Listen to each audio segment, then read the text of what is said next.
غلاموں، یہ فتنہ چلتے چلتے پھر اس دور میں بھی پہنچا، برے صغیر پاک و ہند میں بھی۔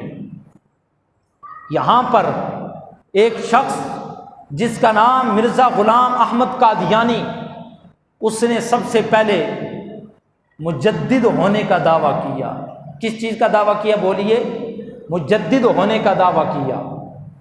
اور اس نے اپنی کتابوں میں لکھا کہ حضور آخری نبی ہیں، حضور کے بعد کوئی نبی آ نہیں سکتا، اور اگر میں نبوت کا دعویٰ کروں تو میں اسلام سے خارج ہو جاتا ہوں۔ پہلے تو وہ یہ لکھتا ہے میں فقط مجدد ہوں، پھر آگے بڑھتے بڑھتے اس نے مسیح ہونے کا دعویٰ کر دیا۔ پھر اور آگے بڑھا، وقت گزرتا گیا، اس نے موعود مسیح کا دعویٰ کر دیا۔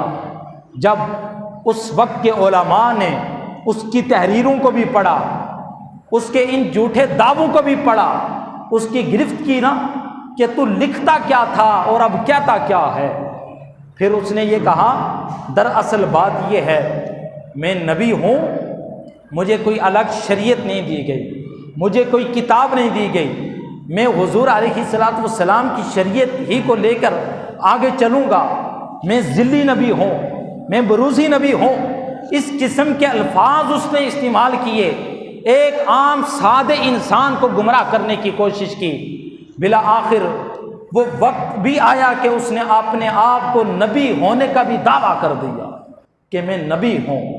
پھر اس وقت کے ہمارے علماء اہل سنت، پیر میر علی شاہ رحمۃ اللہ تعالی علیہ، حضرت علامہ عبدالستار خان نیازی رحمۃ اللہ تعالی علیہ، اور جسٹس پیر محمد کرم شاہ الازہری رحمۃ اللہ تعالی علیہ، اور جو نام سب سے زیادہ آج روز روشن کی طرح واضح نظر آتا ہے، حق و صداقت کی نشانی مولانا شاہ احمد نورانی صدیقی رحمۃ اللہ تعالی علیہ نے قرارداد پیش کی اسمبلی میں۔ کئی دن بحثیں ہوتی رہیں، کئی دن اس پہ مناظرے ہوتے رہے، کئی دن یہ بات چلتی رہی۔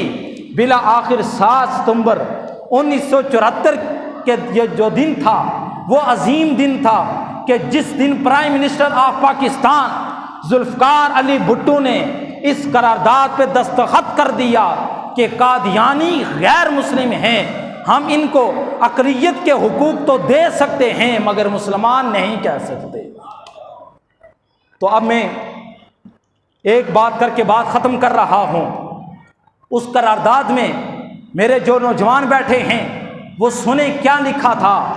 یہ لکھا تھا اس قرارداد میں کہ قادیانی اپنے آپ کو مسلمان نہیں کہلوا سکتے، قادیانی اپنے آپ کو مسلمان نہیں کہلوا سکتے۔ اس قرارداد میں یہ بھی لکھا تھا قادیانی اذان نہیں دے سکتے، قادیانی جیسے میں تبلیغ کر رہا ہوں، جیسے آپ لوگ تبلیغ کرتے ہیں، قادیانی اس طرح تبلیغ نہیں کر سکتے۔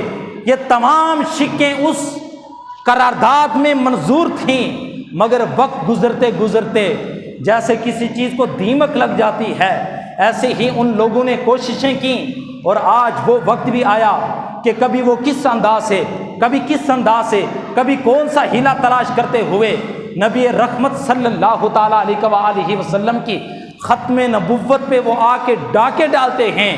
آج کا یہ میرا موضوع رکھنے کا مطلب یہ تھا تاکہ میں آنے والی نسلوں تک یہ حضور علیہ الصلوۃ والسلام کا پیغام پہنچا سکوں کہ ہمارے نبی آخری نبی ہیں۔ اب قیامت تک، قیامت تو آ سکتی ہے مگر حضور کے بعد کوئی نبی نہیں آ سکتا۔ اگر جو اس میں شک کرے گا وہ اسلام سے خارج ہو جائے گا۔ اللہ پاک ہم سب کو حضور علیہ الصلوۃ والسلام کے عقیدہ تحفظ نموذج سے رسالت کا پہرہ دینے کی توفیق عطا فرمائے۔ وما علیہ الا البلاغ۔